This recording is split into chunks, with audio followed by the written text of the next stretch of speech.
Back to my channel Metamind management. So कल हम लोग ने ओबी का 15 क्वेश्चंस करे थे जो हमारे लास्ट ईयर क्वेश्चन पेपर आया था। अब हम लोग क्वेश्चन नंबर 16 से डिस्कस करना स्टार्ट करते हैं। तो let's start. What do we call the view that we can learn both through observation and direct experience. हम लोग डायरेक्ट एक्सपीरियंस और ऑब्जर्वेशन दोनों से जो सीखते हैं उसको हम क्या कहते हैं, उस कौन सी थ्योरी है। Number 1 situational learning theory. नहीं, सिचुएशनल लर्निंग थ्योरी तो एक सिचुएशन से हम लोग कुछ लर्न करते हैं वो होता है। क्लासिकल लर्निंग, क्लासिकल लर्निंग में मैंने आप लोगों को बताया था पैवलोव डॉग वाला कॉन्सेप्ट, जिसमें बताया था कि एक बेल रिंग करती है और उससे उसके तुरंत बाद खाना मिलता है डॉग को। तो एवरी टाइम जब भी बेल बजेगी तो डॉग अब समझ जाएगा कि खाना आने वाला है। तो ये क्लासिकल लर्निंग है। इसमें मैंने बताया था कि when we learn the things through the association, जब हम चीज़ों को एसोसिएट करके कुछ लर्न कराते हैं तो उसको हम क्लासिकल लर्निंग कहते हैं। अब ऑप्शन बी और डी तो एक ही है। क्लासिकल लर्निंग में ही पैवलोव प्रिंसिपल लगा था। ये आप बहुत अच्छे से याद कर लीजिएगा, ये बहुत इंपॉर्टेंट है। अभी पीछे भी हम लोगों ने इसके क्वेश्चन देखे थे लास्ट वीडियो में, और अभी आगे भी आपको इससे रिलेटेड क्वेश्चन मिलेंगे। तो क्लासिकल लर्निंग जो है वो पैवलोव प्रिंसिपल से एसोसिएटेड है, ये याद रखना। ठीक। फिर नेक्स्ट ऑप्शन जो बच रहा है वो सोशल लर्निंग थ्योरी है। हाँ, लोगों को ऑब्जर्व करके और लोगों से को देख के डायरेक्ट एक्सपीरियंस से भी हम चीज़ें सीखते हैं। तो इसका ऑप्शन जो है C is correct. Next is 17, a company that decides to decentralize its sales procedure is managing what change category। अगर कंपनी डिसेंट्रलाइज कर रही है अपने सेल्स प्रोसीजर को तो कौन सा चेंज अपना रही है? क्या वो टेक्नोलॉजिकल चेंज ला रही है ऑर्गेनाइजेशन में? नहीं, बिल्कुल नहीं। टेक्नोलॉजी में तो कुछ भी नहीं कर रही है। क्या स्ट्रक्चर में चेंज कर रही है? देखते हैं। क्या कॉम्पिटिटर्स में चेंज कर रही है? नहीं। क्या लोगों में चेंज कर रही है? नहीं। तो फिर option B is correct, structure में चेंज कर रही है। 18th question, Satish has a low absenteeism rate. Satish जो है बहुत कम एब्सेंट होता है। He takes responsibility for his health and has good health habits. तो इनमें से क्या सतीश कर रहा है? Internal locus of control, external locus of control. External तो बिल्कुल नहीं होगी, बाहर की चीज़ों को कंट्रोल नहीं कर रहा है। कोर लोकस, नहीं। हाई इमोशनल स्टेबिलिटी लेवल, नहीं, वो बहुत खुश, दुखी, एनजाइटी में ऐसा कुछ भी नहीं बात कर रहा है। तो यानी option A is correct, internal locus of control है इसके अंदर। 19 question, dash advocated that humans are essentially motivated by levels of need. Levels of needs Maslow ने ही बताई थी, तो कुछ इसमें ध्यान ही नहीं देना है। सबसे पहले अगर आपको ध्यान हो तो बेसिक नीड्स थी, फिर उसके बाद हमारी सेफ्टी नीड्स थी, फिर सोशल नीड्स थी, फिर सेल्फ एस्टीम नीड्स थी, और सबसे लास्ट में सेल्फ एक्चुअलाइजेशन नीड थी। तो ये मैस्लो ने बोला था। An extent to which an organization achieves its predetermined objectives within given resources and without undue strain to its member। कह रहा है कि जब ऑर्गेनाइजेशन अपने पहले से निर्धारित किए गए ऑब्जेक्टिव्स को एक गिवन टाइम में कंप्लीट कर लेती है और जितने रिसोर्सेज दिए गए उसमें ही कंप्लीट कर लेती है बिना अपने एम्प्लॉयज़ को टेंशन दिए हुए, तो वो उस ये क्या है? क्या ये ऑर्गेनाइजेशनल बिहेवियर है? नहीं, ऑर्गेनाइजेशन बिहेवियर तो होता है कि employees within the organization कैसे बिहेव कर रहे हैं और उनको क्या चीज़ें फ़र्क डाल रही हैं। क्या ऑर्गेनाइजेशनल कल्चर है? ऑर्गेनाइजेशनल कल्चर तो होता है जो बिलीव्स, जो ट्रेडिशन हम ऑर्गेनाइजेशन में फॉलो कर रहे हैं, तो वो भी नहीं। क्या ऑर्गेनाइजेशनल स्पिरिट है? नहीं। क्या ऑर्गेनाइजेशनल इफेक्टिवनेस है? हाँ, इफेक्टिवनेस कहता है जब हम अपने रिसोर्सेज में, गिवन रिसोर्सेज में अचीव कर लेते हैं चीज़ों को, तो हम उसको बोलते हैं कि वो चीज़ इफेक्टिव है। तो organizational effectiveness, option D is correct.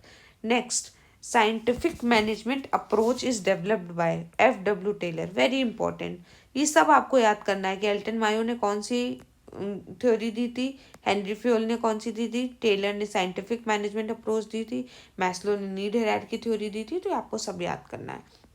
कह रहा है विच of the following is not the component of Johari window. देखो, जोहारी विंडो के 4 कंपोनेंट होते हैं, open, blind, hidden and unknown. Open कौन सी सेल्फ होती है? ओपन सेल्फ होती है कि आपको भी अपने बारे में पता है और लोगों को भी आपके बारे में पता है, तो ये ओपन सेल्फ हो गई। ब्लाइंड सेल्फ क्या होती है? जब लोगों को आपके बारे में पता हो लेकिन आपको खुद को अपने बारे में ना पता हो, तो उसको हम बोलते हैं ब्लाइंड सेल्फ। हिडन सेल्फ क्या होती है? जब आपको अपने बारे में पता है लेकिन लोगों को आपके बारे में नहीं पता है, तो इसको क्या बोलते हैं? Hidden self. और अननोन सेल्फ क्या होती है, ना आपको आपके बारे में पता है, ना लोगों को आपके बारे में पता है, तो वो कौन सी सेल्फ, अननोन सेल्फ। तो अब देख लेते हैं इसमें कौन कौन से ऑप्शन इज गिवन। तो कह रहा है कि ओपन सेल्फ, हाँ ये तो होता है। नोन सेल्फ कुछ नहीं होती, अननोन सेल्फ होता है। ब्लाइंड सेल्फ होता है, हिडन सेल्फ होता है, तो B option is correct. Next, the degree of attachment of the members of their group is inter group behaviour, नहीं। इंटर ग्रुप बिहेवियर होता है जब विद इन द ग्रुप आप कुछ बिहेव करते हो। वो कह रहा है डिग्री ऑफ अटैचमेंट, अटैचमेंट की डिग्री को आप क्या बोलोगे, तो इंटर ग्रुप बिहेवियर तो नहीं बोलेंगे। ग्रुप नॉर्म्स बोलेंगे, नहीं। ग्रुप डिसीजन मेकिंग बोलेंगे, नहीं। Group cohesiveness, yes, cohesiveness means होता है क्लोजनेस, ठीक। तो क्लोजनेस जो है वो अटैचमेंट से रिलेटेड है, तो ऑप्शन डी इज करेक्ट। फिर next question, McClelland theory of need focuses on all of the following except. अब मैकक्लेलेंड ने क्या तीन फैक्टर्स बताए थे, तीन मोटिवेटर्स बताए थे, ये बताए थे। पहला बताया था अचीवमेंट रिलेटेड नीड्स, फिर power related needs and affiliation related needs. Achievement needs जब आपके अंदर होती है तो आपको चैलेंजेस पसंद होते हैं और आपको गोल सेटिंग पसंद होती है। पावर मतलब ही समझ में आ रहा, जब आपको लीडरशिप पसंद आए, जब आपको डिसीजन मेकिंग पसंद आए, तो उसमें पावर नीड्स है आपके अंदर। एफिलिएशन नीड्स होती है जब आप रिलेशनशिप को वैल्यू करो, आपको फ्रेंडशिप अच्छी लगे, आपको टीम वर्क करना अच्छा लगे, तो वो एफिलिएशन नीड होती है। अब देख लेते हैं इसमें क्या क्या दिया हुआ है। इसमें दिया हुआ पावर, तो हाँ पावर अभी हम लोग ने देखा। अचीवमेंट हाँ है, एफिलिएशन है, लेकिन एक्चुअलाइजेशन क्या है, नहीं। तो ऑप्शन डी इज करेक्ट। कह रहा which of the following framework is used in the development of the overall model of organizational behaviour. कह रहा है कि ऑर्गेनाइजेशनल बिहेवियर के लिए कौन से फ्रेमवर्क जो है वो इंपॉर्टेंट है। पहला कह रहा है कॉग्निटिव फ्रेमवर्क। कॉग्निटिव में हम लोग ने क्या देखा था कि जब हम थ्रू ऑब्जर्वेशन या थ्रू डायरेक्ट एक्सपीरियंस हम सीखते हैं चीज़ों को, जैसे मैंने क्लासरूम का एग्जाम्पल दिया था। तो कॉग्निटिव फ्रेमवर्क तो ज़रूरी है वहाँ पे, कि आपको अगर ट्रेनर ट्रेनिंग प्रोवाइड कर रहा है उससे आप सीख रहे हो या आप खुद से काम करके सीख रहे हो, ठीक।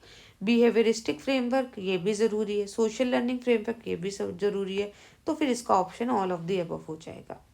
Next, the theory which differentiate leaders from non leaders. कह रही है ऐसी कौन सी थ्योरी है जो लीडर्स को नॉन लीडर्स से क्या कर रहा है, डिफ्रेंशिएट कर रहा है, bye focusing on personal qualities. Personal qualities पे फोकस कर रहा है। तो क्वालिटीज़ होती ही क्या है बेटा, ट्रेट्स होती हैं। तो क्या सिचुएशनल थ्योरी होगा, नहीं। ट्रेट थ्योरी होगा, हाँ ट्रेट थ्योरी है, ना बिहेवियरल थ्योरी होगा। नेक्स्ट देख लेते हैं, determining how task are to be grouped is a part of which management function.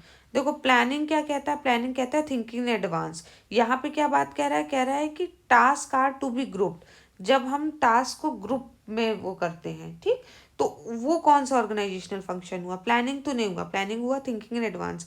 Controlling, controlling भी नहीं हुआ, क्योंकि कंट्रोलिंग तो होता है जब हम एक्चुअल परफॉर्मेंस को अपने, जो हम लोगों ने एम किया था, जो हम लोगों ने पहले से डिसाइड किया था कि ये परफॉर्मेंस देंगे, उससे कंपेयर करते हैं, तो कंट्रोलिंग होती है। Option B is correct, organising, ठीक। Next is organisational culture is, organisational culture क्या होता है, पहला ऑप्शन दिया है the way in which organisations are managed. पहली बात, बहुत सारी ऑर्गेनाइजेशन की तो बात ही नहीं होनी है, एक ऑर्गेनाइजेशन के कल्चर की बात हो रही, तो ए ऑप्शन तो नहीं करेक्ट है। बी कह रहा है अ सेट ऑफ बिलीव्स, हाँ a set of beliefs, values and attitudes shared by everyone in the organization, तो B option is correct। 29, which one of the following is a feature of McGregor's theory X। देखो McGregor ने दो तरह की personalities बताए थे, एक बोला था थ्योरी X तरह के लोग होते हैं और दूसरा बोला था Y के।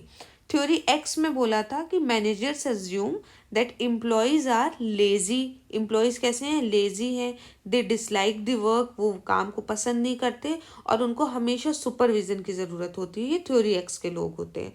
थ्योरी वाई के लोग कैसे होते हैं, सेल्फ मोटिवेटेड, सेल्फ डायरेक्टेड, इनको काम करना बहुत पसंद होता है, ये लोग थ्योरी वाई होते हैं। तो अब कह रहा है कि इसमें से आप बताओ कि थ्योरी एक्स का फीचर क्या है, देख लेते हैं। सबसे पहला कह रहा है वर्कर्स इंजॉय रिस्पॉन्सिबिलिटी, बिल्कुल नहीं, वर्कर्स हमने मान के ही चला है कि थ्योरी एक्स में वर्कर्स को काम ही नहीं पसंद है।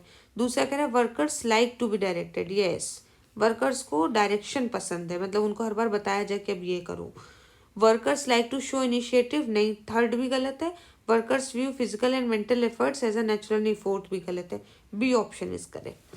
30th question, experiments performed by Ivan Pavlov led to what theory. अभी हम लोगों ने एक क्वेश्चन का देखा है और उसके पहले प्रीवियस वीडियो में भी था, मैंने अभी बताया भी था कि बहुत इंपॉर्टेंट है।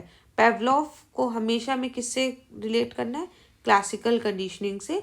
When we learn the things through the association, dog वाला एग्जाम्पल हम लोगों ने देखा था। Next question 31, dash is reality and practical oriented part of thinking. Id क्या होता है? इड होता है किडिश बिहेवियर। ईगो क्या होता है? प्रैक्टिकल। सुपर ईगो क्या होता है? उसके आगे वाली स्टेज। तो ईगो वाला जो स्टेज है वो रियलिटी और practical oriented part of thinking होता है। नेक्स्ट आ जाते हैं, transactional analysis is a method of analyzing and understanding interpersonal behaviour. Option B is correct. ठीक, इसमें याद हो आपको तो पेरेंट, चाइल्ड और एडल्ट, ये 3 स्टेजेस बताई थी ट्रांजैक्शनल में। लिख देती हूँ मैं, पेरेंट, चाइल्ड और ईगो, सॉरी क्या बताया था मैंने, पेरेंट, चाइल्ड और एडल्ट। ठीक, ट्रांजैक्शनल एनालिसिस में इंटरपर्सनल मतलब पेरेंट का पेरेंट से हम ट्रांजैक्शनल एनालिसिस कराते, पेरेंट का चाइल्ड से, पेरेंट का एडल्ट से, ऐसे करके। तो ये इंटरपर्सनल बिहेवियर को पढ़ने की टेक्निक होती है। Next, which of the following are not organizational factors causing stress. इनमें से कौन से ऐसा फैक्टर है जो स्ट्रेस को कॉज नहीं कर रहा है? टास्क डिमांड, रोल कॉन्फ्लिक्ट या सेटिस्फैक्शन। तो बेटा option D is correct, satisfaction. Satisfaction नाम से समझ में आ रहा है ये क्या स्ट्रेस को कॉज करेगा। Next question, the group formed by an organization to accomplish narrow range of purposes within a specified time. इसमें ऐसा ग्रुप क्या कहलाता है जिसमें आप नैरो रेंज ऑफ पर्पस हो? नैरो रेंज ऑफ पर्पस से ही समझ में आ जा रहा है इंटरेस्ट ग्रुप। ठीक, 35th, goal setting theory is pioneered by. किसने दिया था गोल सेटिंग थ्योरी? इसमें देख लो ऑप्शन क्या क्या दिए हुए हैं। तो इसका ऑप्शन जो है वो बी ऑप्शन है राइट आंसर, एडविन लॉक्स। ठीक, ये सबको देख लीजिएगा, सबने कुछ ना कुछ दिया हुआ होगा। 36, tensed, insecurity and nervousness are features of emotional instability, agreeableness, extroversion, conciseness. Emotional instability, जब आप इमोशनली इनस्टेबल होते हो तभी टेंस्ड होते हो, इनसिक्योर होते हो और आपके अंदर नर्वसनेस होती है। नेक्स्ट कह रहा है, dash is an attempt through a formal program to integrate employees needs and wellbeing with the intention of improved productivity, better involvement and satisfaction। ये बेटर, ये सारी चीज़ें जो बोल रहे हैं ना कि एक ग्रुप बनाया जा रहा है जिसमें हम एम्प्लॉयज़ को इंटीग्रेट कर रहे हैं, उनकी नीड को, उनकी वेलबींग को, और क्या इंटेंशन रख रहे हैं कि प्रोडक्टिविटी बढ़े, इन्वॉल्वमेंट उनका अच्छा हो जाए और उनको सेटिस्फैक्शन मिले। सबका ये एग्जाम्पल है क्वालिटी ऑफ वर्क लाइफ का। 38, विच of the following is not the feature of a group. कह रहा है इनमें से कौन सा ग्रुप का फीचर नहीं है? कलेक्टिव आइडेंटिटी, ये तो है। शेयर्ड गोल इंटरेस्ट, ये भी है। इंट्रैक्शन, ये भी है। क्या नहीं है? कॉन्फ्लिक्ट। ग्रुप का कॉन्फ्लिक्ट एक फीचर नहीं है। Next question, which of the following is a reason that the study of organizational behaviour is useful. Organizational behaviour की स्टडी जो है वो यूजफुल है, इनमें से कौन सा रीजन है? पहला देख लेते हैं, human behaviour does not very. भैया ह्यूमन बिहेवियर वेरी करता ही करता है, तो इतना ही समझ के गलत आ गया मुझे। Human behaviour is not random, ये हो सकता है कि ह्यूमन बिहेवियर रैंडम नहीं, मतलब हम बता नहीं सकते कि कैसा आप बिहेव करोगे। Human behaviour is not consistent, मतलब आप हर बार सेम नहीं बिहेव करोगे, नहीं ऐसा नहीं है। हम लोग बहुत सारी बात सेम ही बिहेव करते हैं। हम अगर हमें किसी पर्टिकुलर चीज़ से गुस्सा आती है तो उससे गुस्सा आती ही होगी। ठीक, तो कंसिस्टेंट हम ऐसे तो नहीं कह सकते कि नहीं है। रैंडम नहीं है ये कह सकते हैं। Human behaviour is rarely predictable, ये भी सही लग रहा है मुझे कि बहुत हद तक जो है वो प्रिडिक्ट नहीं किया जा सकता, बहुत मुश्किल से किया जा सकता है। लेकिन जो मेन रीज़न लग रहा है वो मुझे डी लग रहा है, human behaviour is not random. इसी वजह से हम ओबी को पढ़ते हैं। मतलब नॉट रैंडम का मतलब समझ रहे हो? इसका मतलब होता है कि अचानक से नहीं आपका कोई बिहेवियर आ गया है। ठीक, आज अगर मैं कोई किसी चीज़ की चोरी कर रही हूँ तो आज ही नहीं मैंने सीखा, ये मेरा बिहेवियर फॉर्म हुआ है।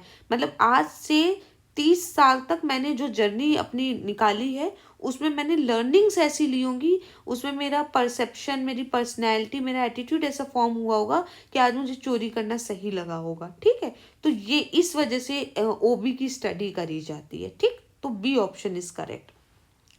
Next, what does consensus refers to in attribution theory. आपको याद हो प्रीवियस वीडियो में भी इससे रिलेटेड क्वेश्चन था। तो कंसेंसस का मतलब होता है कि जब सब लोग सेम सिचुएशन में सेम बिहेव करें। तो ऑप्शन देख लेते हैं। Different people respond the same way in the same situation. Option A is correct. मुझे बाकी ऑप्शंस को पढ़ने की जरूरत ही नहीं है।